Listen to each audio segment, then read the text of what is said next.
Winter has a special way of humbling people. Today, when the temperature drops, most of us run to heaters, warm socks, and complain like the world is ending. But now, imagine facing a winter so cold that your breath freezes the moment it leaves your mouth. A winter where the wind cuts through clothing like a knife. A winter where the ground is so frozen it feels like walking on iron. Now, imagine living in this winter every year. And not just surviving it, but actually thriving in it.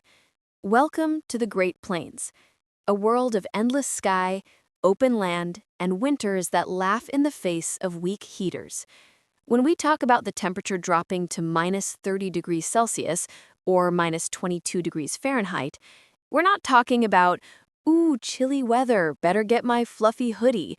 No, we're talking about cold so deep, it actually tests your will to keep existing. The kind of cold where you start questioning all your life choices. But for the Native American tribes who lived on these vast plains, peoples like the Lakota, the Blackfoot, the Cheyenne, the Crow, this wasn't unusual. It was home. This land shaped their lives, their culture, and even their shelters. And one of the most incredible things they created to face these brutal winters was the teepee, a piece of architecture so simple-looking, yet so smart that even modern engineers still marvel at it today. Before we go deep into the science and secrets behind the teepee, we should slow down and set the scene. Imagine it's early morning. The world is quiet. Snow covers the ground like a thick white blanket. The air is sharp, the kind of makes your nose feel like it's shrinking. You can see miles in every direction, but all you see is white and sky. The wind moves softly at first, then suddenly picks up, whistling across the land. This is the Great Plains in winter. Beautiful, dangerous, and not something you walk into unprepared. For thousands of years, tribes here understood one rule: nature is the boss.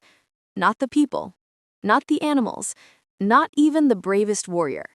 Nature decides everything: when to move, where to go, how to build, how to sleep. If you could not adapt, you simply did not survive. But the native peoples didn't just adapt, they mastered the game. The first thing that makes their story so impressive is what they didn't have. When modern people think of surviving extreme cold, we think of thick walls, electricity, gas heaters, and thermal underwear. But none of that existed on the Great Plains.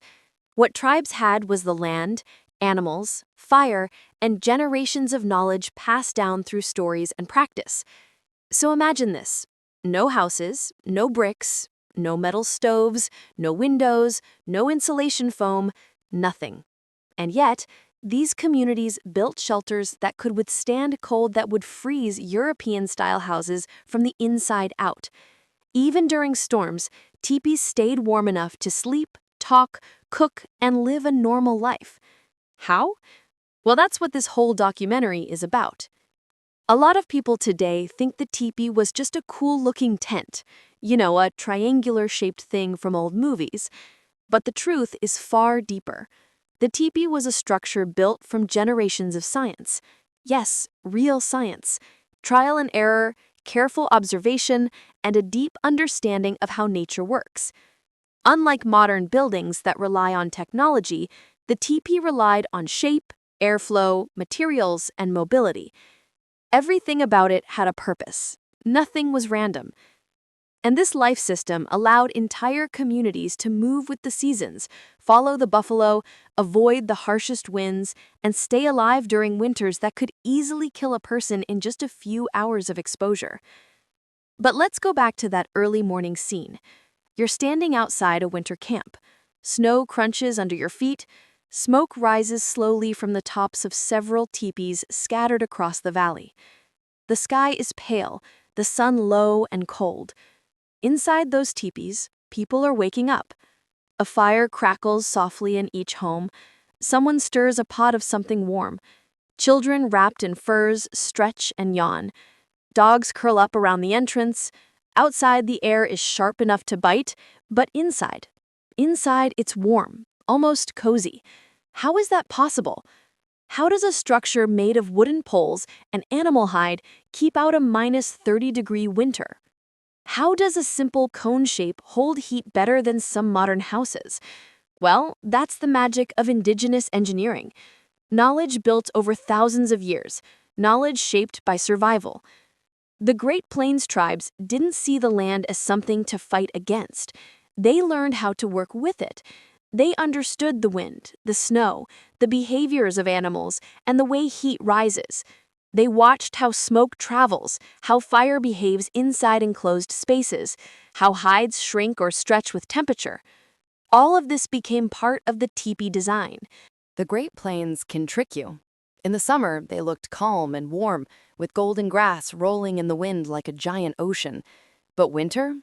Winter is a whole different personality. It sweeps in fast, hits hard, and refuses to let go. Before we talk more about teepees or the smart engineering that kept people alive, we have to understand the land itself, because the land shaped everything: how people moved, how they hunted, how they built, and even how they slept. Picture a place so wide that you can stand in the middle of it and feel like you're the last person in the world. The sky hangs huge above you. Wind rolls across from the edge of the horizon like it has no brakes. There are no tall trees to stop it, no mountains to block it, just endless open space. And when winter arrives, that same space becomes a giant freezer. The cold doesn't just sit there, it travels, it pushes, it hunts. Once the temperature drops below -30 degrees Celsius, the land starts to feel almost alive. Every sound becomes sharp. Every gust of wind feels like it's whispering, "Good luck out here." That's the world the Native American tribes lived in. Not just lived, they understood it. They studied it without writing anything down. They watched the winds, the way snow drifted, the way animals moved. They learned the personality of the land the same way someone today learns the personality of a friend. And the more they learned, the better they adapted. But let's walk into this landscape slowly, like someone stepping into the cold for the first time. Imagine yourself standing on the plains at dawn. The sun is trying to rise, but it's weak, like it needs a cup of coffee. Frost sparkles on the grass. When you breathe out, the air turns into a little cloud and disappears. In some places, the snow is soft and powdery. In others, the wind has packed it hard, like a solid sheet of ice. If you drop something, there's a good chance it freezes before you bend to pick it up. The Great Plains stretched across a massive part of North America, millions of acres from modern Canada down through the middle of the United States. Tribes that lived on these lands included the Lakota and Dakota Sioux, the Blackfoot, the Crow, the Cheyenne, the Comanche, and many more. Each tribe had its own traditions, languages, and ways of life, but they all shared something: the ability to survive in an environment that did not forgive mistakes. Summers could be blazing hot. Autumn was short, like the land said, "All right, that's enough nice weather." Then winter would fall like a hammer. Temperatures could drop suddenly. One day could be fine, the next could throw a blizzard at you big enough to hide the sun. Snowstorms didn't politely knock, they rolled in like they owned the place. And with each storm came wind, sometimes strong enough to flatten badly built shelters or even blow people off their feet if they weren't careful. Now imagine trying to hunt in that weather, or gather firewood, or travel. Survival wasn't a simple task. It required a deep understanding of every pattern that nature repeated. You had to know when the buffalo moved, where the safe spots were, which areas were sheltered by hills and which ones were wind traps. You needed to read clouds and feel the air, and often the land told you exactly what was coming if you knew how to listen. In the middle of all this, the teepee wasn't just a home, it was the result of living in this landscape for generations. But before we talk about the teepee itself, we have to spend a little more time with the land, because every detail of the teepee came from this geography. For example, the open plains meant tribes needed homes they could move quickly. When your food, the buffalo, migrates, you can't build a house that takes 6 months to finish. You need to follow the herds. And when winter storms hit, you need a shelter that can face the wind without blowing away. A teepee's cone shape was perfect for that. The wind slid around it instead of knocking against it. Another thing about the plains, wood was rare in many areas. Not completely gone, but not exactly growing on every corner. The little groves of cottonwood trees or pine were precious. You couldn't waste them, so a shelter needed just the right number of poles. Not too many, not too few, just enough to create a strong structure. And the tribes figured out the perfect number. Some used 12 poles, some used 17, depending on their style. Then there was the cold, the kind of cold that tests your soul. You needed something that held heat, but also let out smoke. You needed airflow, but also insulation. You needed a shelter you could repair even when your fingers were freezing. And you needed it to stand strong through snow, rain, wind, and even the wildlife that sometimes came wandering around camp. Another part of plains geography was the sky. With no mountains and few forests, sunlight could either feel warm and comforting or sharp and blinding, especially when it reflected off snow.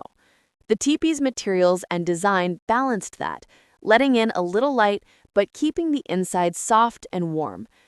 The geography also shaped the way people traveled. In winter, snow covered everything, making it harder to move. Before horses, tribes used dogs to pull travois, simple sled-like structures. After horses arrived, mobility got easier, but the land still set the rules. Some places were safe to cross, others hid deep drifts or thin layers of ice. The plains were open, yes, but they could be unpredictable. A warm day might melt the snow just enough for it to refreeze overnight, creating dangerous, glassy surfaces. Every choice tribes made, where to build camp, how to face the teepee door, where to store firewood, where to hunt, came from knowing the land. If you chose the wrong spot for camp, the wind could pound your shelter all night. If you built too close to a hill, snowdrifts could bury your teepee. If you camped near a river, you avoided wind but risked sudden cold snaps. Every decision had consequences. And so, the geography of the Great Plains wasn't just a backdrop to life. It was a teacher, a guide, a challenge, a partner. And in response, Native American tribes built a way of life that worked in harmony with it. The teepee, the clothing, the food storage methods, all of it came from reading the land like a book. By understanding the geography, we can finally understand why the teepee existed the way it did, why it looked a certain way, why it had certain features, and why it survived when other kinds of shelters would have collapsed or frozen. Before the teepee became the smart, winter-proof home we all respect today, Native American tribes had already spent thousands of years trying different kinds of shelters. They didn't wake up one morning and say, "Hey, let's build a tall cone out of poles and hides." No, it took a long journey of trial, error, freezing toes, and probably a few, "Okay, this design did not work" moments. Every structure before the teepee taught an important lesson about surviving the weather of the Great Plains. So let's step back in time, way before teepees dominated the landscape. Picture the early tribes traveling across the plains, exploring what worked and what didn't. Back then, the land was the same: cold, windy, full of surprises. And humans had to make shelters with whatever nature gave them.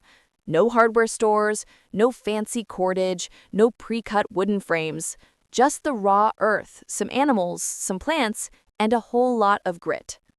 One of the earliest shelters people used here were simple brush lodges. Imagine a bundle of branches bent into a dome-like shape and covered with leaves, grass, and more branches. These shelters worked well in warmer seasons. They were easy to build, quick to repair, and didn't need many tools. But the problem was obvious the moment winter arrived. A brush lodge was great for shade, not so great for snow, freezing wind, or keeping your face from turning into an icicle while you tried to sleep. Then came pit houses in some regions, basically a small room dug into the ground with a wooden frame over it.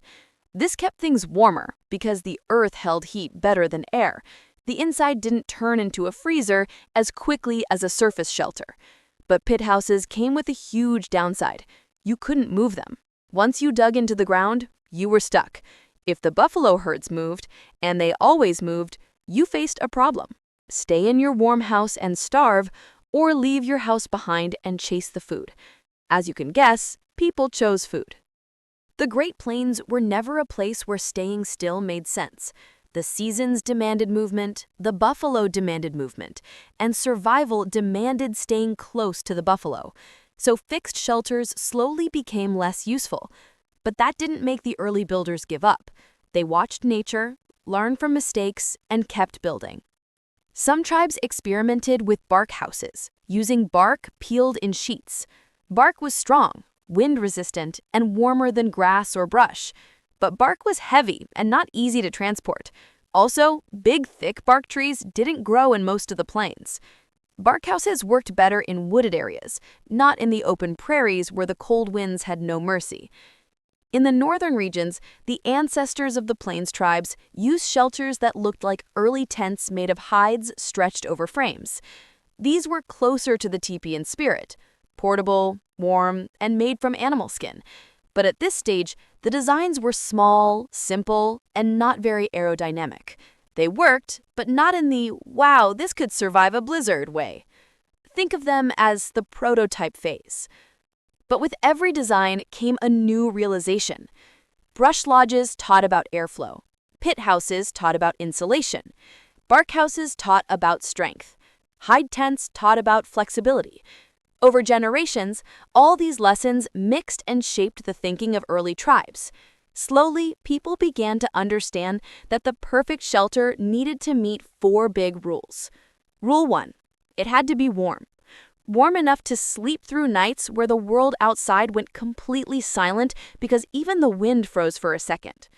Rule 2. It had to be portable. If the shelter couldn't be moved with the seasons, it wasn't useful. The buffalo were life, and the buffalo never stayed still. Rule 3. It had to be strong.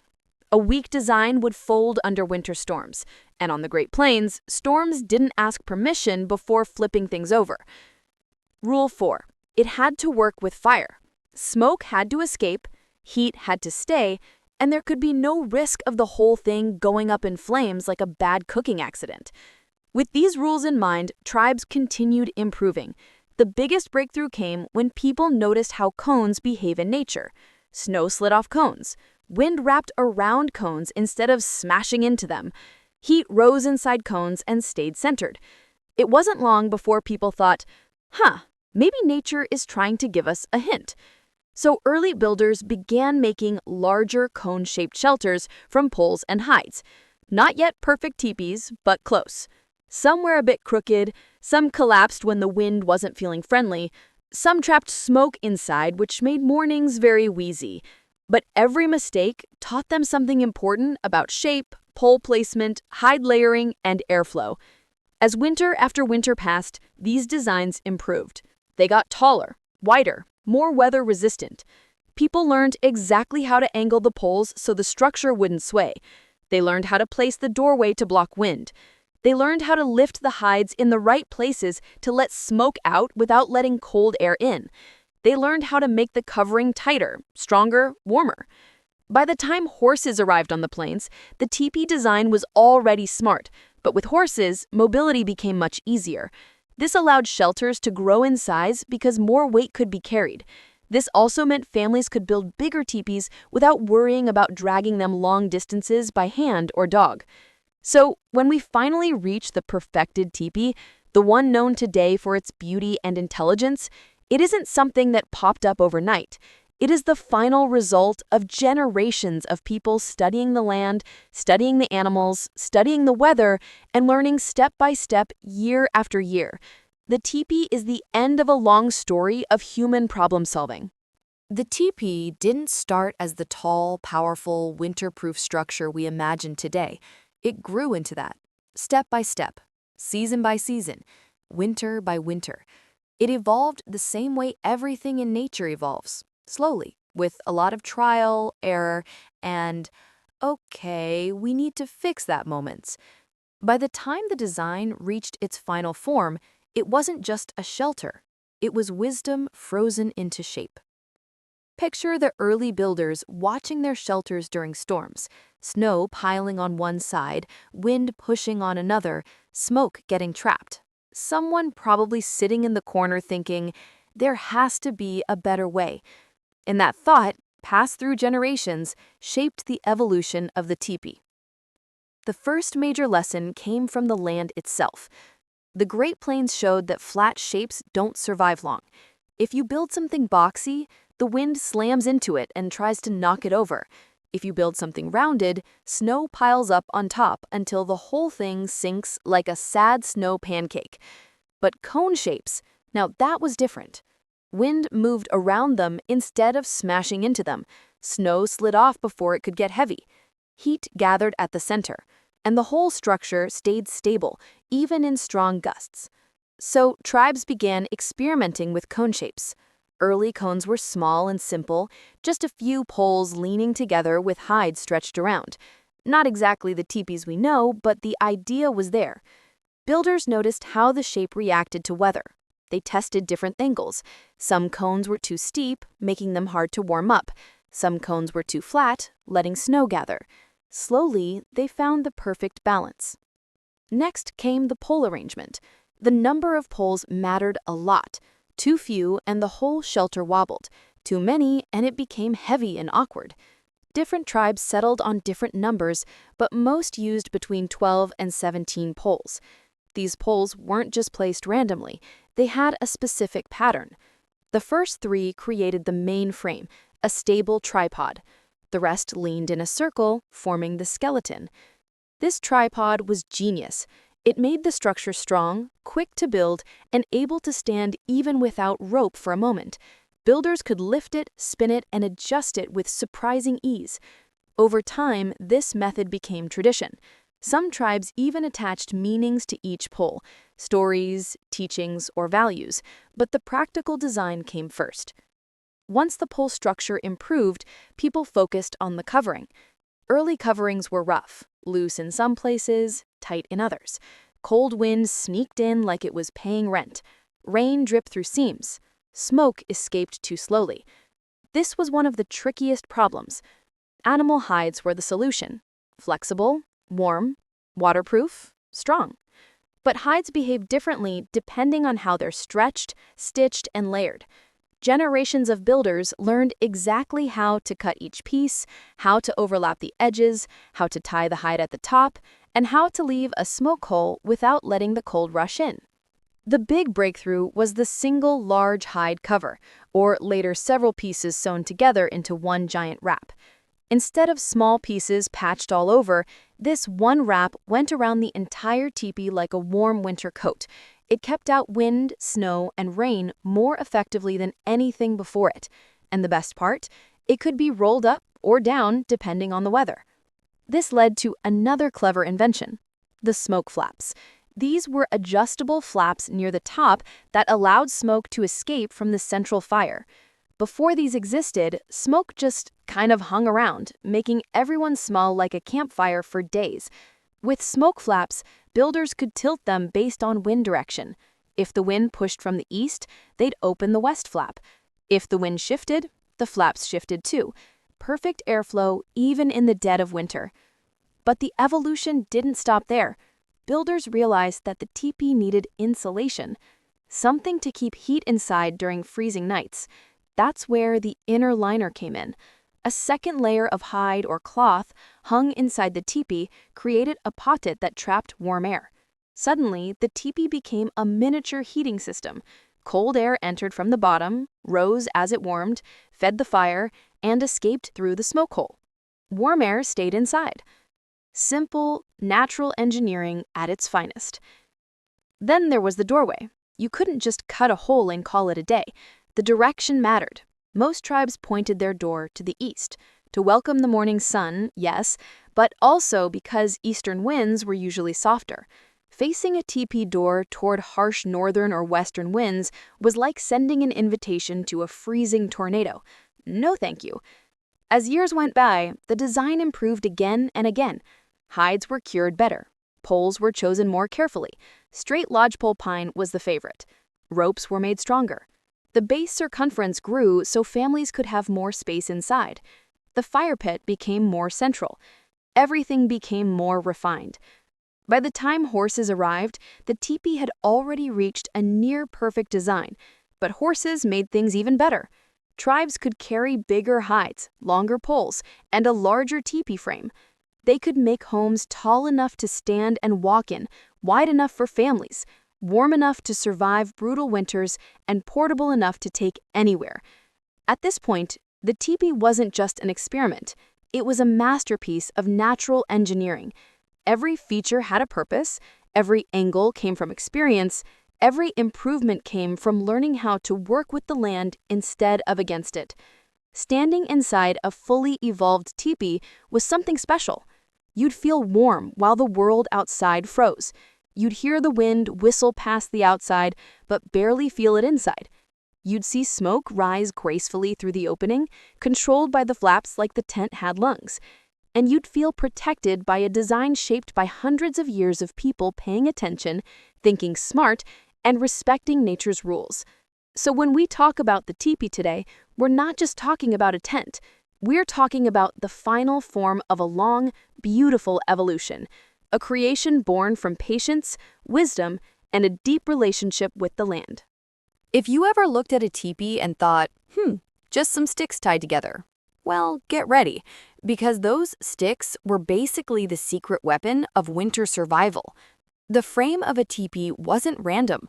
Every pole had a job, every angle had a purpose, and every decision came from generations of living in brutal winters, where the wind didn't just blow, it punched. Let's start with the basics. A teepee frame usually had around 15 to 20 long wooden poles, often made from lodgepole pine. Why that tree? Simple. Tall, straight, strong, and not too heavy. Basically, the supermodel of tree trunks. These poles were the skeleton of the teepee, and honestly, they were engineered better than some modern tents you see collapsing during a small rain shower. Now, picture the scene. It's freezing, like the kind of cold where your breath turns into ice confetti, and a family is preparing to set up their winter home. First, 3 or 4 of the longest poles were tied together at the top. This wasn't just a random knot, it was the teepee knot. Once that tripod was up, the other poles were laid around it in a perfect circle. And if you're thinking, okay, but how does that help with winter? Well, this is where the genius starts. You see, that cone shape wasn't just to look cool or aerodynamic. It was meant to fight the wind. The slanted shape made it almost impossible for strong winter gusts to knock it over. Instead of pushing the teepee down, the wind simply slid up and around it, kind of like how a mountain forces the wind to go around it instead of through it. And when winter winds reached crazy speeds, the teepee still stood strong. The angle of the poles also made the inside surprisingly roomy. You could stand, sit, sleep, cook, and store stuff without feeling like you were living inside a cramped triangle. And in the winter, people spent a lot of time inside, so the frame had to balance 2 things, stability and comfort, and it did both beautifully. Now, let's talk about strength. These poles weren't just leaned together, they locked together. When you placed the final pole, the lift pole, and pulled the covering over it, the whole structure tightened up. Imagine a giant wooden puzzle where every piece helped every other piece stay in place. No screws, no nails, no metal, just pure physics. But wait, what about snow? Snow is heavy. Snow wants to crush things. Snow is basically winter's personal bully. But the teepee frame laughed at snow. The steep angle meant snow couldn't settle on top long enough to pile up. It just slid right off like flour off a tilted bowl. No buildup, no collapsing, no drama. The poles also created a natural chimney effect. Heat from the fire rose up and escaped through the top opening between the poles. Because the structure was conical, the warm air naturally circulated back down the walls, making the inside feel cozy. Not tropical island warm, but definitely I won't lose my toes today warm. Another underrated detail, the poles acted like insulation rods. Wood doesn't conduct cold the way metal does, so the frame didn't chill the inside. That's a big deal when you're trying to survive minus 30 degrees. If the frame were made of something else, like metal, the whole inside would have turned into a freezer. The spacing of the poles also mattered. Too close and the teepee couldn't breathe. Too wide and the covering would sag. The right spacing let smoke escape but kept heat inside. Getting it wrong meant waking up freezing or choking on smoke. Not great options, but Native American builders knew the exact balance. They didn't need blueprints. They had experience and tradition. And maybe the most impressive part, setting up the frame didn't take a whole day. A skilled group could do it in under an hour. Imagine being in -30 degrees cold, snow blowing everywhere, and still being able to set up a sturdy winter shelter faster than some people pitch a modern tent. Honestly, that's talent. The portability of the poles also helped. During travel, the poles were used as a travois, a wooden sled-like structure attached to horses or dogs. They carried belongings across plains, snow, ice, you name it. The same poles that carried the family in motion became the frame that sheltered them from deadly weather. Talk about multitasking. Let's not forget the cultural side. These poles weren't just building materials, they were part of life. Each pole had meaning. The number of poles, the direction the door faced, the way the frame leaned, it all connected to the tribe's beliefs and traditions. Building a teepee wasn't construction, it was ceremony plus engineering. But above everything, the frame was reliable. When the wind howled like a pack of wolves, when snow buried the ground in white silence, when temperatures dropped so low you could hear trees cracking, the teepee frame stayed strong. It didn't bend, didn't shiver, didn't complain. It just did its job. It's funny, modern people with heated houses, metal stoves, and double-glazed windows would probably look at a teepee and underestimate it. But if you dropped them into a -30-degree winter storm and offered them a fully built teepee, oh, they'd run inside faster than you can say frostbite. So this frame, simple at first glance, was actually a masterclass in design. Lightweight, portable, aerodynamic, stable, and perfectly suited for winter survival. It was the backbone of a shelter that kept families warm through nights that could easily kill the unprepared. And now that we've built the skeleton of this winter shelter, it's time to dress it up. Because without its covering, the teepee frame was just a cold wooden pyramid waiting for a coat. Now that we have built the wooden skeleton of the teepee, it's time to give it its winter jacket, the famous teepee cover. Honestly, this is where the magic really begins. Because without the cover, a teepee is basically just a group of cold sticks hanging out in the snow. But once that cover goes on, boom, instant winter home. Cozy, warm, tough, and way smarter than it looks. The traditional cover was made from animal hides, usually buffalo, and not just one or two, sometimes 12 to 18 hides stitched together by hand. If you think sewing a ripped shirt is annoying, imagine sewing huge pieces of thick buffalo hide using sinew needles in winter with your fingers half frozen. But Native American women were masters at it. They made seams that were strong, tight, and windproof. Buffalo hide was basically the superhero of winter fabrics. Thick, durable, naturally insulated, and able to handle snowstorms like a champ. When treated and stretched properly, it formed a barrier strong enough to stop icy winds from sneaking inside. Think of it like a natural leather jacket, but big enough to wrap an entire family. Later, when buffalo grew scarce, tribes used canvas from traders, but the idea stayed the same.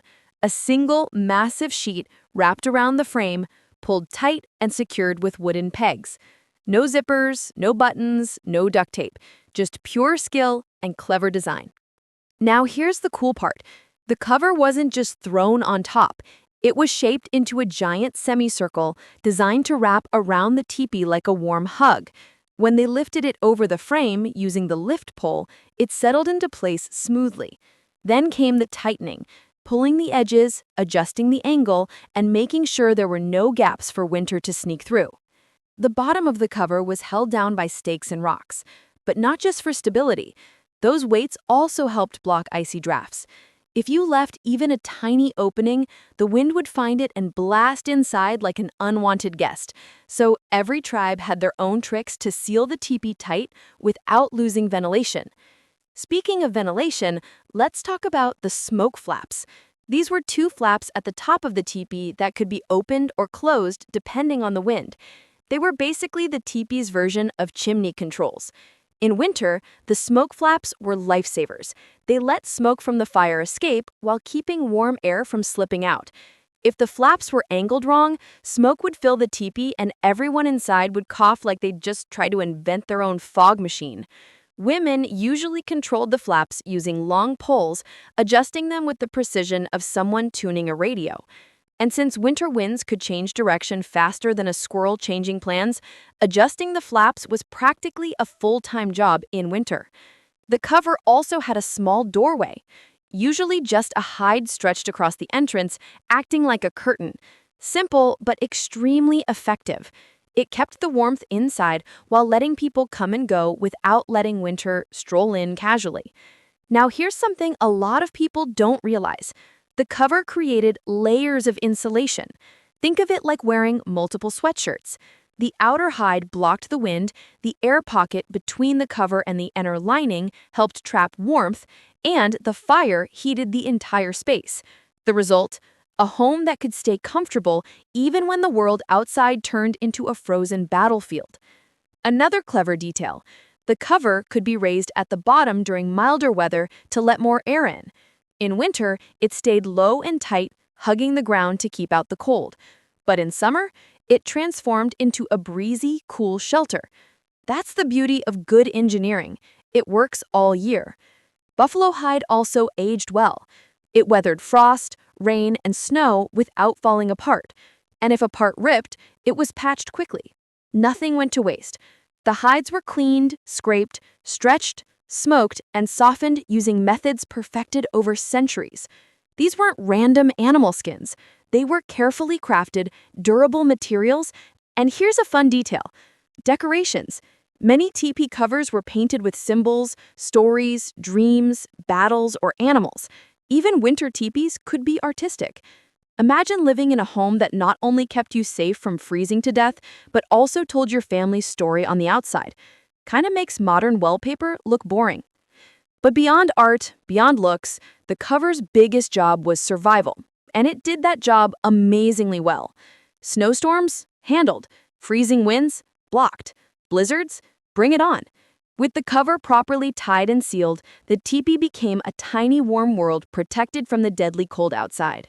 By now, you've seen the teepee's frame, its poles, and its heavy buffalo hide covering. But the real magic isn't just in what you can see, it's in how it works. The teepee isn't just a tent that keeps snow out. It's a clever, natural heater designed to survive some of the coldest winters on Earth. And the best part? It does it all without electricity, insulation foam, or a fancy thermostat. Just smart design, observation, and a little bit of physics. First, let's talk about the shape. The cone isn't just for looks. That slanted, pointed design is perfect for wind management. Cold gusts hit the teepee and slide right up and over. The wind doesn't push it over, it flows around it. This is called aerodynamic stability. But don't worry, we're not getting too technical. The important part is this. In the Great Plains, wind can freeze your face off in seconds. The cone helps keep that wind from barging inside like it owns the place. Next up is heat circulation. One of the smartest things about the teepee is the way warm air moves inside. When you light a fire in the center, heat rises. That's normal, right? But in a cone, the rising warm air creates a circulation. Cold air is drawn in from the bottom, warmed by the fire, rises, and then exits through the smoke flaps at the top. It's basically a self-regulating system. Warmth stays inside where people need it, and smoke escapes without anyone suffocating. Nature's little magic trick. Then there's the insulation. The buffalo hide cover blocks wind, snow, and moisture. But the real trick is the air pocket between the cover and the frame, and sometimes the inner lining. That pocket acts like a thermal layer, trapping warm air like a cozy blanket. Even when the temperature outside hits negative 30 degrees Celsius, the inside of a teepee could stay comfortably warm, enough for families to cook, sleep, and even tell stories without freezing. Another important feature are the adjustable smoke flaps. These flaps let people control airflow depending on wind direction. If the wind came from the east, the flaps on the west side would be open just a little. If the wind shifted, they'd adjust again. It might sound simple, but it's actually a sophisticated system that prevents smoke from filling the teepee while keeping warm air trapped inside. Imagine a fireplace with a chimney that automatically adapts to every storm. That's basically what these flaps did. The floor of the teepee helped too. People layered animal hides and grass for bedding and insulation. Even the ground wasn't forgotten. The layers helped trap heat and kept families from freezing their toes to the frozen earth. Every piece inside the teepee had a purpose. Nothing was wasted. A winter inside a teepee wasn't luxurious, but it was safe, dry, and surprisingly cozy. One fun thing to think about, the teepee is basically an early version of modern energy-efficient design. Engineers today talk about ventilation, insulation, and airflow like they just invented it, but the Native Americans had figured it out centuries ago. They didn't need blueprints. They used observation, trial and error, and centuries of experience passed down in stories and practice. And honestly, it worked better than a lot of modern shelters in freezing conditions. Even small details mattered. The door usually faced east, welcoming the morning sun. That wasn't just for spiritual reasons. Eastern winds were usually calmer in winter, so it helped reduce cold drafts. Doors were kept small to minimize heat loss, and they were made of hides that acted like natural weather stripping. Everything worked together as a complete system. Nothing was accidental. Another clever trick. The teepee could be slightly tilted forward against the prevailing winter wind. That way, the wind hit the tip of the cone instead of the wide side. Less wind resistance, less pressure on the frame, and a warmer interior. And yes, they noticed this by watching storms, not reading science textbooks. Observation was the key to survival. Now, think about family life in the winter. Everyone inside needed warmth. Firewood had to last. Smoke had to escape. Children needed protection while sleeping. The conical shape, the cover, the flaps, and the bedding all worked together. A fire in the center could heat the entire teepee efficiently, while the outer cover and lining kept the heat from escaping too fast. The result?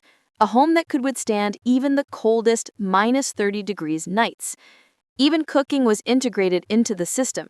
A small fire for food also contributed to heating. And because smoke escaped efficiently, no one had to sit in a haze all day. The teepee was really a self-contained ecosystem. Air, heat, and shelter all balanced perfectly. And let's not forget mobility. Because the teepee worked so well in extreme cold, families could move with the buffalo herds even in winter. Instead of freezing in a fixed home, they had a portable fortress. Build it in the morning, follow the herd in the afternoon, sleep warm at night. Genius, right? The takeaway is simple. The Native Americans didn't just survive winter, they engineered ways to thrive in it. Their science might not have come from a lab, but it came from careful observation, understanding nature, and applying practical solutions. Every element of the teepee, the cone, the flaps, the hides, the inner lining was part of a larger strategy to stay warm, safe, and mobile, and it worked brilliantly. So, the next time you see a teepee, remember, it's more than just a traditional tent. It's a masterclass in winter engineering. A simple cone holding centuries of wisdom. A cozy home that could survive what would make modern buildings shiver. And all of it powered by human ingenuity. Not electricity, not modern tools, just brains, skill, and respect for the natural world. We've already talked about the frame, the cover, and the clever airflow system of the teepee.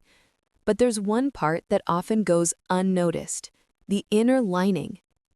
Think of it as the teepee's thermal underwear, the hidden layer that made cold nights not just survivable, but even a little cozy. Without it, the teepee would still work. But with it, that's when the magic really happens. The inner lining was usually made from buffalo hides, or sometimes other animal skins. These hides were lighter and softer than the heavy outer cover, but just as warm. They were hung inside the teepee, attached to the poles or suspended slightly away from the main covering, creating a pocket of air between the lining and the outer layer. This air pocket acted as insulation, trapping warm air inside while keeping the cold from sneaking in. Imagine it like a double-pane window in your house, but way simpler and way more natural. One of the brilliant things about the lining is how it interacted with the fire. The central fire produced heat that naturally rose. Some warm air escaped through the smoke flaps, but most of it filled the space inside the lining first. This created a gentle circulation of warmth throughout the teepee. Even when the temperature outside was brutally low, inside the teepee, the air felt calm and relatively cozy. Families could sit, cook, sleep, and chat without worrying about frostbite sneaking through the walls. The lining also had another function: wind protection. Even with the outer hide tightly secured, some wind could creep in through tiny gaps or seams. The inner lining acted as a buffer. It blocked drafts and made the interior feel almost completely sealed against the harsh winter air. When you combine the cone shape, the outer cover, and the inner lining, the teepee effectively became a portable winter fortress. Then there's humidity and condensation, which you might not think about, but it mattered a lot. Fires produce moisture as they burn, and cold surfaces tend to collect condensation. Without a lining, this moisture could drip onto bedding or make the floor icy and uncomfortable. The inner lining helped manage this. It absorbed and redirected some of the moisture, keeping the sleeping area dry and more comfortable. A small but important detail, especially on nights when the temperature was well below -30°C. Another advantage was flexibility. The inner lining could be adjusted depending on the weather. During extremely cold nights, it could hang lower to trap as much warm air as possible. On milder days or during travel, it could be raised to allow airflow and reduce stuffiness inside. This adaptability made the teepee a home for all kinds of winter conditions. Inside the teepee, the lining also created a visual and psychological comfort. By separating the living space from the outer layer, it made the interior feel cozier and more enclosed. Imagine walking into a soft, warm cocoon after trudging through the snow and wind. That sense of security, combined with the warmth, was essential for surviving long winters. Survival isn't just physical, it's mental too. Feeling safe in a harsh environment helps people think clearly, make good decisions, and stay calm during storms. Placement of the lining was precise. It hung slightly away from the outer wall, creating that crucial air pocket. It often extended from the smoke hole at the top down to just above the floor, leaving a small gap so cold air from outside didn't pool at ground level. The lining was lightweight enough to be handled even with gloves, which was important when setting up or adjusting the teepee in freezing conditions. And here's a fun practical tip the tribes used.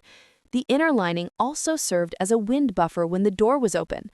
If someone needed to bring in firewood, fetch water, or chase a wandering dog, they didn't have to fight the full force of the wind entering the teepee. The lining slowed the air, keeping the interior from turning into a temporary freezer.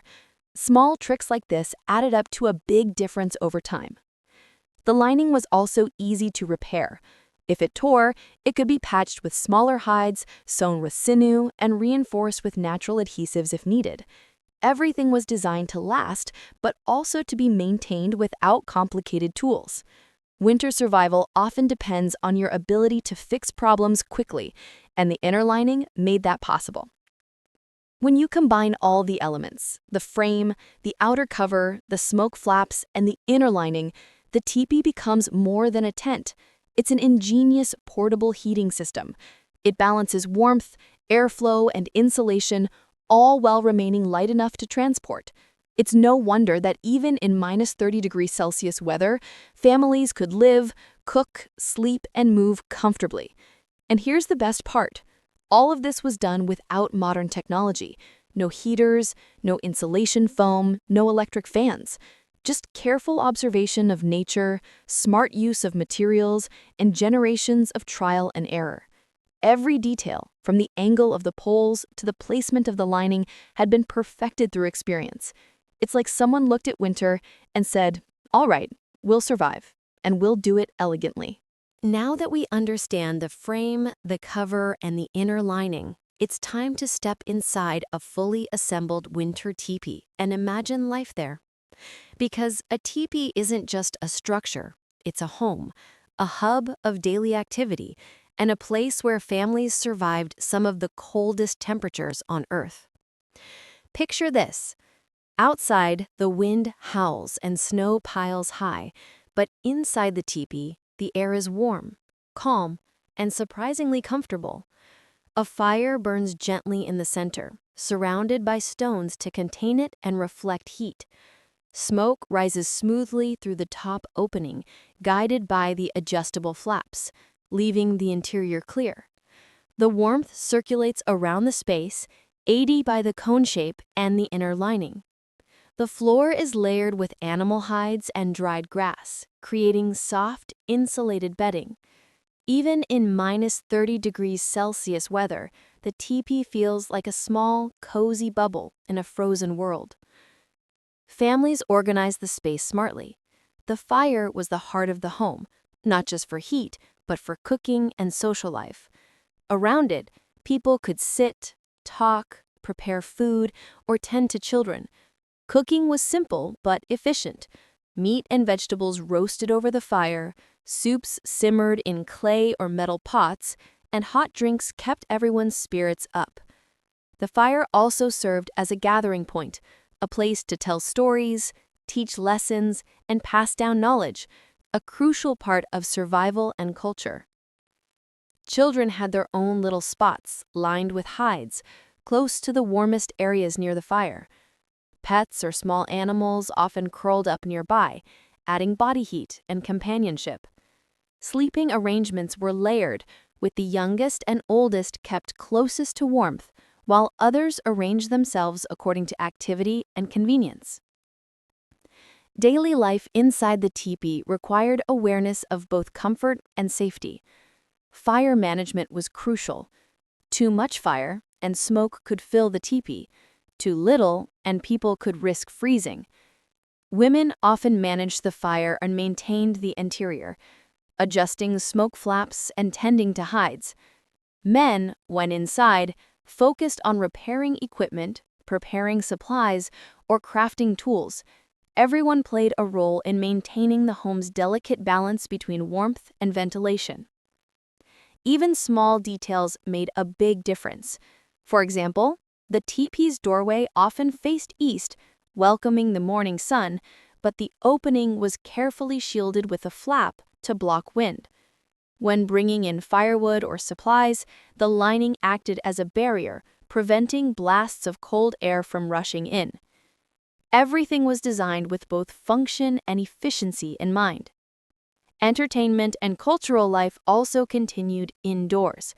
Families sang songs, told stories, and taught children about the land, animals, and survival techniques. Winter was long and harsh, so life inside the teepee had to be engaging, warm, and mentally stimulating. Boredom wasn't just unpleasant, it could be dangerous if it led to careless decisions or lack of preparedness. Despite the cold outside, the interior remained relatively dry. Hides absorbed minor condensation from the fire, and airflow prevented excessive moisture buildup. This kept bedding and supplies safe and comfortable. The design cleverly balanced warmth, ventilation, and protection from snow, rain, and ice. Hygiene and daily chores were adapted to the winter environment. Washing and cleaning were done efficiently, often using minimal water heated over the fire. Cooking, sewing, repairing hides, and crafting tools all happened inside or immediately outside the sheltered entrance, depending on conditions. Even in extreme cold, the teepee allowed a functional daily routine. Nighttime in a winter teepee was particularly magical. The wind outside might howl and snow swirl in blinding sheets, but inside, families slept relatively comfortably. The combination of fire, hides, and the cone shape created a thermal envelope that preserved warmth. Children and adults alike could rest safely, knowing the structure would protect them until morning. Waking to a frozen white landscape was daunting, but the teepee kept the fear at bay. Travel and mobility remained crucial, even in winter. Families sometimes broke camp to follow buffalo herds or seek better resources. The teepee's design allowed it to be disassembled quickly, carried on travois or horses, and rebuilt in a new location without losing warmth or shelter capabilities. This mobility ensured survival, reinforcing the connection between the home and the land. Social interactions within the teepee were also essential. Extended families and small community groups often shared larger teepees, maximizing heat efficiency and fostering cooperation. Every person had responsibilities, whether tending the fire, preparing food, caring for children, or repairing hides. Winter life was collaborative, requiring constant awareness and teamwork. By combining careful design, practical organization, and cultural knowledge, Native Americans made life inside the winter teepee manageable, safe, and even comfortable. It wasn't luxury, it was survival, but it also allowed families to maintain daily life, traditions, and community cohesion despite extreme cold. Understanding life inside the teepee shows us that survival in -30 degrees Celsius weather wasn't just about structure, it was about strategy, teamwork, and clever use of natural resources. Every element, from pole placement to lining adjustments to fire management, played a role in creating a functional home, and it worked beautifully, proving that human ingenuity can thrive even in the harshest conditions. If the teepee was the home, then clothing was the first line of defense against the freezing Great Plains. Even the warmest shelter wouldn't help if you stepped outside in -30 degrees Celsius temperatures without proper clothing. Native Americans developed brilliant clothing strategies, combining natural materials with smart layering techniques that kept families alive when winter hit its worst. The foundation of winter clothing was animal hides. Buffalo hides were thick, insulating, and wind-resistant. They were often tanned and softened to create coats, leggings, and moccasins. For extra warmth, furs like rabbit, deer, or beaver were sewn inside the clothing to create natural insulation. This combination trapped body heat while allowing moisture to escape. Unlike modern synthetic fabrics, which can trap sweat and freeze, animal hides worked with the body and the environment to maintain balance. Layering was key. People didn't rely on a single thick coat. Instead, they used multiple layers of hide and fur. A thin inner layer could wick sweat and prevent chafing, while thicker outer layers blocked wind and snow. Hoods and mittens made from fur protected the extremities, where frostbite often strikes first. Even moccasins were layered. Soft inner linings for comfort and insulation, tougher outer layers for durability and protection against snow and ice. Women often took responsibility for making and maintaining clothing. They used sinew threads to sew garments with incredible precision, ensuring durability and flexibility. Patterns were not only functional, but sometimes symbolic, reflecting tribal identity and personal stories. This attention to detail meant that clothing was practical, beautiful, and long-lasting, essential when harsh winters could last months. Accessories were also carefully designed. Leggings prevented snow from getting inside boots, while fur hats covered the head, ears, and neck. Mittens were more effective than gloves because they allowed fingers to share warmth inside a single space. Scarves, belts, and capes could be adjusted for different levels of activity or cold. Every piece had a function, and survival depended on wearing it correctly. Even children's clothing followed similar principles, though it often had to be reinforced more frequently because kids were constantly active. Extra layers were added in critical spots: the chest, the back, and around hands and feet. Babies were bundled in soft furs and swaddled tightly to keep them from losing precious body heat. One key aspect often overlooked is mobility. Winter clothing had to be warm, but also allow people to hunt, travel, and perform daily chores. The hides were cut and sewn in ways that allowed bending, running, and climbing without restricting movement. Survival required mobility. If you couldn't move, you couldn't hunt, gather, or escape danger. Footwear deserves special mention. Moccasins were soft, flexible, and insulated, but in snow or ice, they could be combined with wraps or additional layers to prevent heat loss. Hunters sometimes added extra padding for long treks, ensuring that freezing temperatures wouldn't slow them down. The clothing system worked hand in hand with the teepee. When stepping inside after a day outside, people could remove outer layers and warm up near the fire, keeping moisture and cold away from bedding. This interaction between shelter and clothing created a holistic survival strategy. Finally, let's not forget cultural ingenuity. Every tribe had its own styles, materials, and techniques, adapted to their specific environment. Plains tribes like the Lakota and Cheyenne relied heavily on buffalo hides, while northern tribes integrated fur from smaller mammals for extra warmth. This adaptability was critical for surviving the unpredictable winter months. In short, Native American winter clothing wasn't just fabric. It was a carefully engineered system. It worked with the teepee, with daily routines, and with the environment to allow people to live, travel, and thrive in temperatures that would make modern humans shiver in disbelief. Without these layers, even the smartest shelter wouldn't be enough. But with them, survival became possible, even sustainable in the harshest conditions. If the teepee was the body of winter survival, the fire was its heartbeat. It wasn't just about cooking or lighting the room. It was the central tool that made life inside a winter teepee possible. Without it, the warm air, the hides, and even the inner lining wouldn't have mattered. In minus 30 degrees Celsius temperatures, a fire wasn't luxury. It was a lifeline. The fire was usually built in the center of the teepee, inside a small circle of stones, or sometimes a shallow pit. This placement wasn't random. Being in the center allowed heat to radiate evenly throughout the space.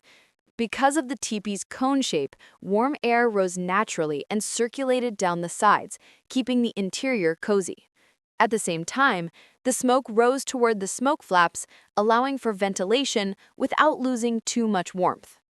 Fuel was carefully managed. Wood, dried buffalo dung, and sometimes small twigs or brush were used depending on availability. The goal wasn't just a roaring blaze. It was a controlled, efficient fire that produced consistent heat for hours without overwhelming smoke. Too little fuel, and people risked freezing. Too much, and smoke filled the teepee, making breathing difficult. Balancing the fire required skill and experience, often passed down through generations. Another clever technique involved the airflow within the teepee. The smoke flaps at the top weren't just for venting smoke. They were used to regulate oxygen flow, making the fire burn hotter or slower depending on conditions. For example, in extreme cold, the flaps might be adjusted to increase airflow, giving a stronger, hotter flame.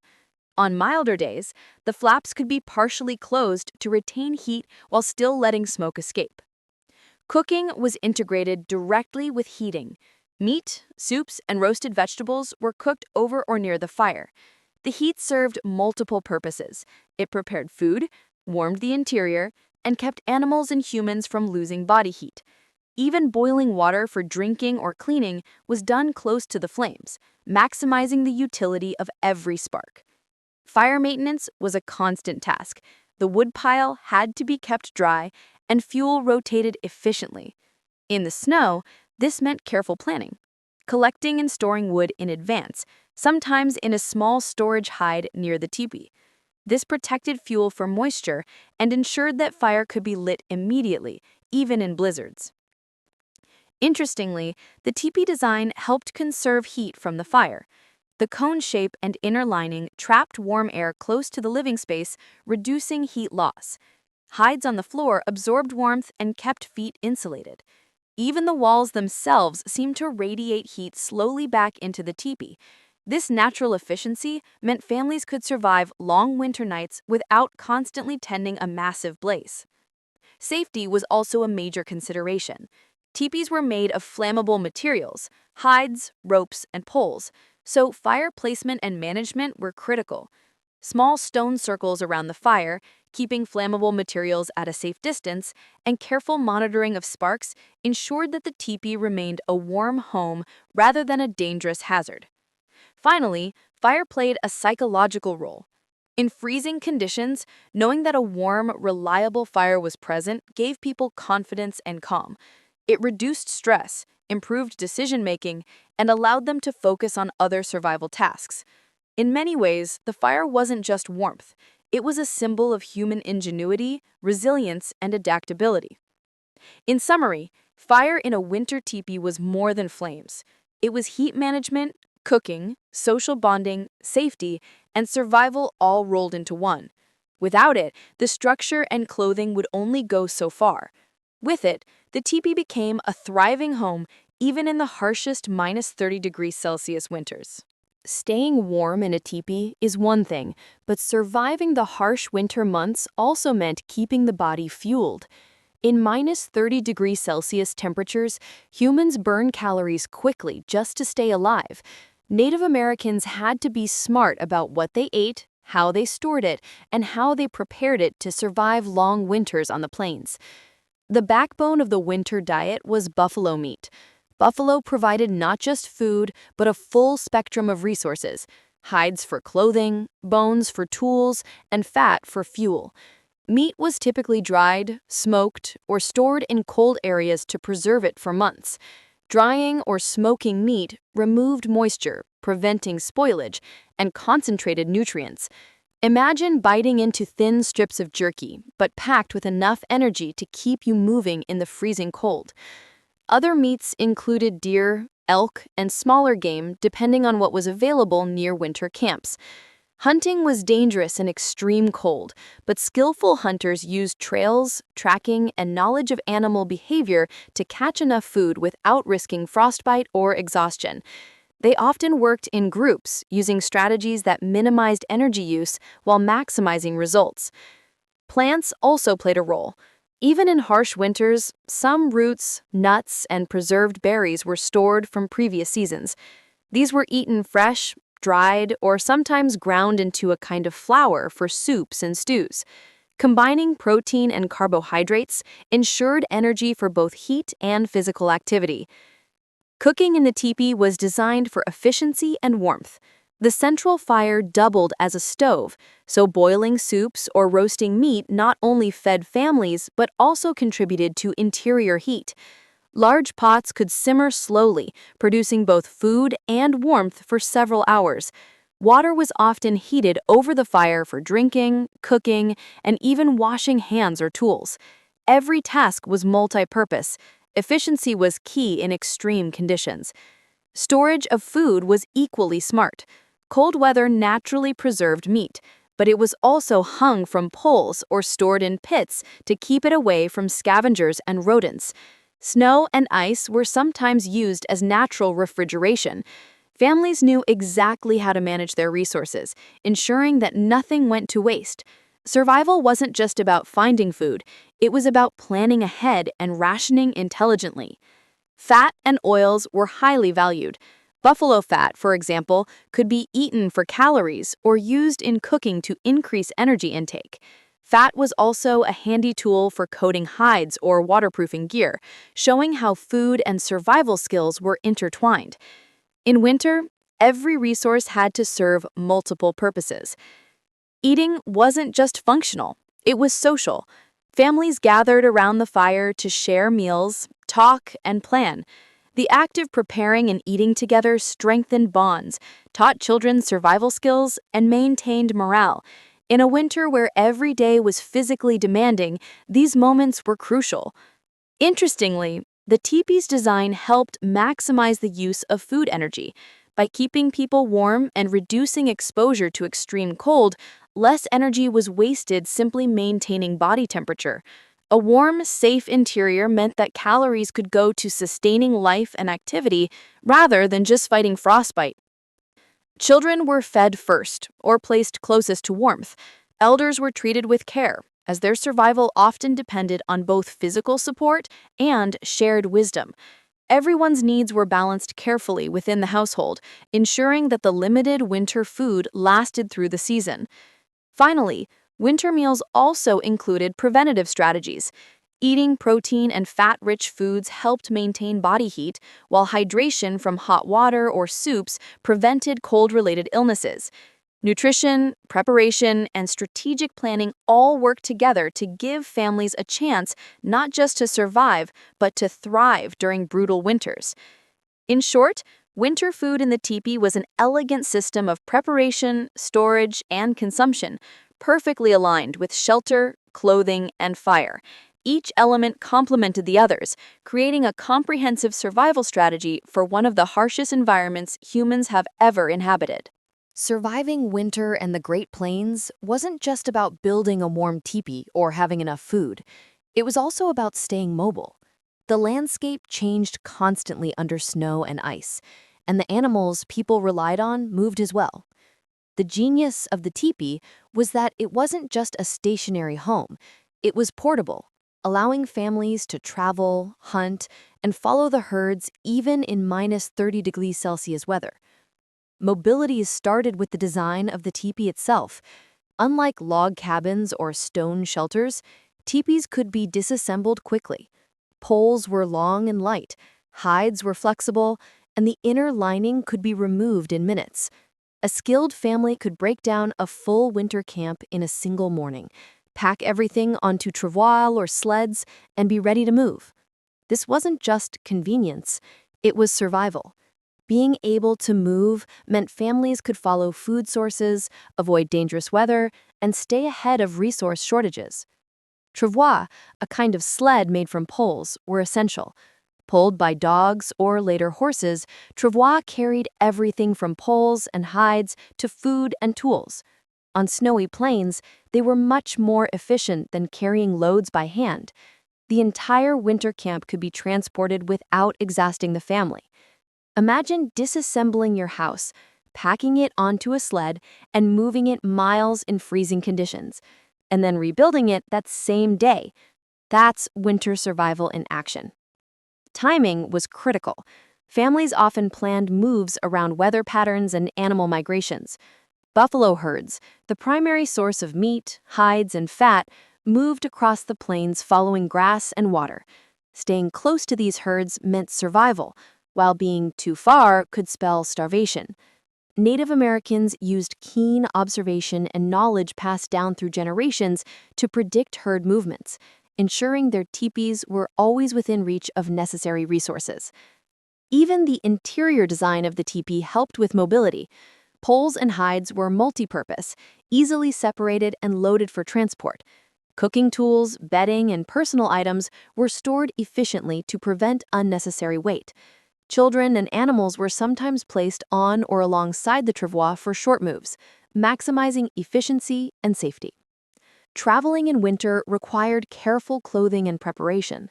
Everyone had to be dressed properly to withstand wind, snow, and cold. Food had to be accessible for quick meals during the journey, and fires had to be rebuilt immediately upon arrival. The teepee's design allowed families to set up a functional home quickly, maintaining warmth, food preparation, and shelter even after long travel. Winter mobility also allowed tribes to avoid dangers. Snowstorms could trap people in one place, and predatory animals sometimes followed the herds. Being able to move meant families could escape hazardous conditions, protect children and elders, and find safer campsites. In essence, the teepee wasn't just a shelter, it was a mobile fortress, perfectly adapted for survival on the move. Cultural and social practices were intertwined with mobility. Moving camp was often a communal effort, with multiple families coordinating together. Skills in packing, transporting, and rebuilding teepees were passed down to children, ensuring everyone knew how to survive in extreme conditions. Mobility was both a practical and educational aspect of life. Even in the dead of winter, families could maintain a rhythm of hunting, cooking, and social life thanks to the teepee's portability. Moving didn't mean sacrificing comfort or safety. By combining lightweight, durable materials with efficient design and careful planning, Native Americans ensured that life in extreme cold remained sustainable. The takeaway is clear. Survival in minus 30 degrees Celsius weather required more than a static shelter. It required a strategy of mobility, using the teepee as a home base that could move as needed. This balance of warmth, shelter, and adaptability made the winter teepee one of the most remarkable inventions of human history, a house that could follow the rhythm of the land itself. Even with a warm teepee, layered clothing, and portable mobility, winter on the Great Plains could be brutal. Blizzards, whiteouts, and sudden temperature drops were part of life, and Native Americans had to prepare carefully to survive. A strong teepee alone wasn't enough. Survival required planning, skill, and knowledge passed down through generations. The first step in preparation was understanding weather patterns. Experienced elders could often predict storms by observing the sky, wind, and animal behavior. A sudden drop in temperature, shifting winds, or unusual cloud formations could signal a blizzard. By paying attention, families could reinforce shelters, stock up on food, and make sure fires were ready before the storm hit. Stockpiling resources was essential. Families kept extra firewood, dried meat, and water close to the teepee. Because travel during storms could be dangerous or impossible, having everything within reach meant the family could hunker down and wait out the storm safely. Food and fuel were rationed carefully, ensuring survival even during multi-day blizzards. Inside the teepee, preparations included reinforcing the covering. The outer hides were adjusted and weighted down with rocks or snow to prevent wind from lifting them. Smoke flaps were oriented to minimize draft while still allowing ventilation. The inner lining was hung precisely, trapping as much warm air as possible. Small gaps at the bottom were minimized so cold air wouldn't sneak in. Every adjustment mattered. Families also prepared sleeping areas. Hides were layered thickly, sometimes with additional furs for extra insulation. Children and elders were positioned closest to the fire or under extra bedding layers. Even minor details, like arranging bedding so that people didn't touch the cold floor, could mean the difference between warmth and frostbite. During storms, movement outside the teepee was minimized. Travel could be deadly in whiteout conditions, where snow and wind combined to reduce visibility to zero. If leaving the teepee was necessary, people were bundled in maximum layers, used guides or trails they knew well, and carried essential supplies. Preparation and caution were life-saving strategies. Communication within the family was also critical. Everyone needed to know who was responsible for maintaining the fire, tending to children, or checking on food and water supplies. By assigning roles, the workload was shared, and the family could function efficiently even under stress. Mental preparation was as important as physical. Long storms meant isolation and extended periods of confinement. Keeping spirits up involved storytelling, games, teaching skills, and maintaining routines. The teepee wasn't just a warm shelter. It was a space that supported both survival and psychological well-being. Even outside the teepee, preparations included windbreaks and temporary snow barriers. Some families piled snow strategically to block prevailing winds or created small protective mounds around storage areas. These small structures could reduce exposure, prevent supplies from being buried, and provide extra safety during extreme weather. Blizzards also affected hunting and food gathering. Experienced hunters often knew safe timing windows and alternative food sources if the herds moved or became inaccessible. Planning around storms ensured that families could continue surviving without exhausting their energy or risking exposure. Finally, preparation meant flexibility. Conditions could change suddenly, and families needed to adjust quickly. Poles could be repositioned, flaps adjusted, firewood rationed, and bedding rearranged. Every member of the household contributed, and everyone's actions impacted the overall survival of the family. By combining shelter, clothing, fire, food, and careful planning, Native Americans were able to endure even the harshest winter storms. Survival wasn't accidental. It was the result of centuries of knowledge, observation, and adaptation. The winter teepee, in this context, was more than a home. It was a strategic hub for human resilience, perfectly integrated with nature and the environment. By this point, we've explored the structure, insulation, clothing, food, fire, and mobility that made survival in -30 degrees Celsius possible. But surviving winter wasn't just about physical survival. It was also about community, culture, and daily life inside the teepee. These elements kept families strong, connected, and mentally resilient during long, harsh months. The teepee wasn't just a shelter. It was a home and a social hub. Families spent most of their day inside during extreme cold. Around the fire, adults cooked, repaired clothing, crafted tools, and taught children essential skills. Children played games, practiced hunting techniques, and learned storytelling. This daily routine kept minds active and spirits high, preventing boredom or despair from taking over. Storytelling was a central part of winter life. Elders shared tribal history, legends, and survival lessons beside the warmth of the fire. Stories taught morality, strategy, and knowledge about the land, animals, and weather. They were also entertaining, keeping children engaged for hours while the snowstorm raged outside. The teepee became a classroom, a theater, and a stage for culture all in one. Craftsmanship continued during winter. Hides were sewn, tools were repaired, and decorative work was done on clothing and teepees. These tasks were both practical and artistic. Decorations on the interior or exterior of the teepee reflected family stories, spiritual beliefs, or victories in hunting, bringing beauty and meaning into the harshest environment.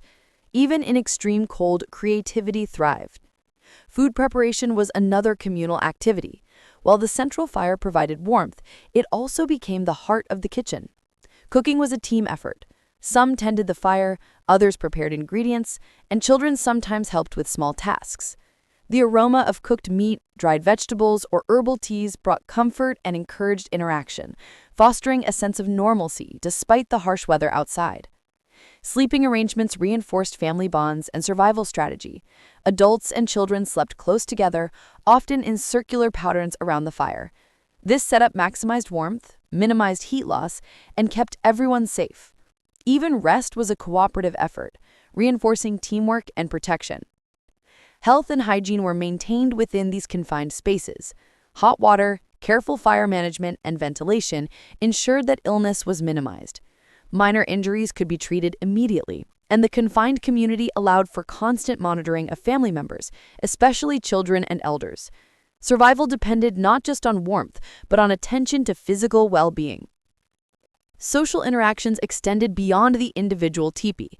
Families often gathered with neighboring teepees to share resources, skills, and news about the environment. Winter was harsh, but it didn't isolate communities entirely. Sharing firewood, helping with repairs, or joining for storytelling events strengthened bonds and increased the chances of survival for everyone. Spiritual practices also continued. Even in extreme cold, people maintained rituals, prayers, and ceremonies, often conducted inside or near the teepee. These practices helped communities maintain connection to nature, ancestors, and the spiritual world, providing guidance and mental resilience during winter hardships. Ultimately, the winter teepee was more than a structure. It was a living ecosystem, combining shelter, warmth, nutrition, social interaction, education, and culture. It allowed families not just to survive, but to thrive, maintain traditions, and pass down critical knowledge to future generations. Life inside the teepee proved that humans could adapt to some of the harshest climates on Earth without sacrificing culture, creativity, or community. In the end, understanding the winter teepee gives us insight into ingenious engineering, clever use of natural materials, and the resilience of human communities. From the sturdy frame to the insulated lining, from clothing to food, fire, and social life, everything was interconnected. Survival wasn't random. It was a product of observation, knowledge, and careful planning. The winter teepee wasn't just a shelter. It was a masterpiece of adaptation, a portable home, a community center, and a symbol of human ingenuity in the face of extreme conditions. Families inside these teepees endured the coldest nights, thrived through storms, and continued their culture, all thanks to a combination of science, art, and centuries of experience.